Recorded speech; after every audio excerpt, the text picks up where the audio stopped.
जय जय श्री राधे। दोस्तों, आज हम दर्शन करने आए गुलाब सखी के। गुलाब सखी जिनकी श्रीजी महल में सारंगी बजाने की सेवा थी। इनकी एक लाली थी जिसका नाम था राधा। ये सारंगी बजाते और जो लाली राधा थी वो नृत्य करती। दोनों प्रिय प्रीतम को रिझाते। सारे ब्रजवासी, सारे गोसाई बड़े आनंदित रहते क्योंकि दोनों का किशोर जी के प्रति बहुत प्रेम था।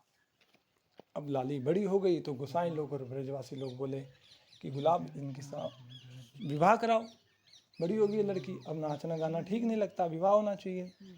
तो बहुत बार बोलने पर गुलाब ने बोला ठीक है, पर मेरे पास धन नहीं है। तो गुलाब को बोला अरे तुम करवाओ तो सही, जो होगा किया जाएगा।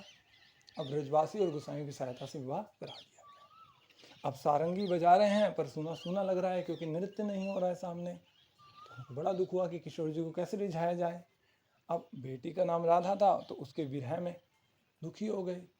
इतने दुखी हो गए कि सारंगी की सेवा छूट गई और हर वक्त राधा राधा राधा। ब्रजवासियों ने बहुत समझाया कि अरे लाली है, पास में ही है, जा जाके मिल आ।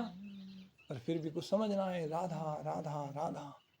श्री जी के द्वार पे पड़े पड़े राधा राधा करते रहते थे। एक दिन की बात है, रात का समय था, महल बंद हो चुका था, सब जा चुके थे। राधा राधा राधा, आंखों से आंसू बह रहे थे, कोई नहीं था। इतने में उनके कान में पायल की आवाज़ पड़ी तो आँख खुली तो देखते हैं उनकी जो लाली थी राधा वही थी। बोले लाली तू आ गई?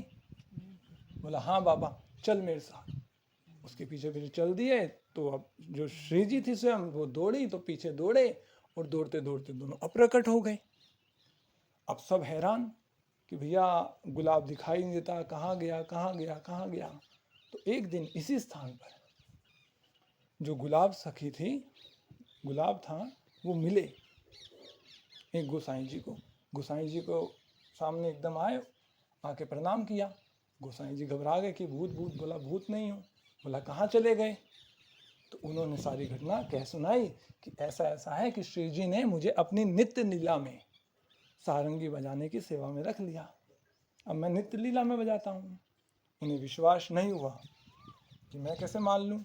तो उन्होंने बोला अच्छा, अभी आप शयन करवा के आए हो श्री जी को, और श्री जी ने जो पान का बीड़ा आपने श्री जी को भोग लगाया, श्री जी ने वो मुझको दिया, ये देखिए। और वही पान का बीड़ा गोसाई जी को। तो गोसाई जी को यकीन हो गया, तो इसी स्थान पे मिले थे, इसलिए यहाँ पे उनकी समाधि बनवा दी। जय जय।